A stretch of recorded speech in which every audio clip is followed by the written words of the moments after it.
কলকাতার কলেজ স্ট্রিটে সাহিত্য সম্রাট বঙ্কিমচন্দ্র চট্টোপাধ্যায়ের জন্মদিবসের অনুষ্ঠানে সামিল হলেন মুখ্যমন্ত্রী শুভেন্দু অধিকারী। শুক্রবার বন্দে মাতরমের প্রতিষ্ঠাতা বঙ্কিমচন্দ্র চট্টোপাধ্যায়ের ১৮৯তম জন্ম জয়ন্তী উদযাপনের আয়োজন করে তথ্য সংস্কৃতি দপ্তর, গ্রন্থাগার দপ্তর এবং কলকাতা পৌরসভা। কলেজ স্ট্রিটে বঙ্কিমচন্দ্র চট্টোপাধ্যায়ের বাড়িতে হয় অনুষ্ঠানে মুখ্যমন্ত্রী ছাড়াও উপস্থিত ছিলেন রাজ্যের অনগ্রসর শ্রেণী কল্যাণ এবং গণশিক্ষা প্রসার ও গ্রন্থাগার পরিষেবা দপ্তরের মন্ত্রী গৌরীশঙ্কর ঘোষ সহ অন্যান্য আধিকারিকরা।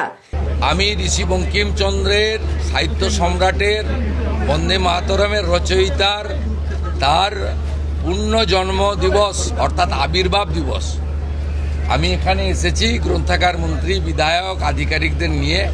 এই প্রথমবার রাজ্য সরকার এখানে অনুষ্ঠান পালন করছে। তথ্য সংস্কৃতি দপ্তর এবং গ্রন্থাগার দপ্তর এবং কলকাতা কর্পোরেশন মিলিতভাবে এই কাজটা আমাদের আজকে সকালের প্রথম কাজ। এদিন বঙ্কিমচন্দ্র চট্টোপাধ্যায়ের প্রতিকৃতিতে মাল্যদান করে শ্রদ্ধা জানান মুখ্যমন্ত্রী সহ অন্যান্য মন্ত্রী ও আধিকারিকরা। Bureau report, imagine community media.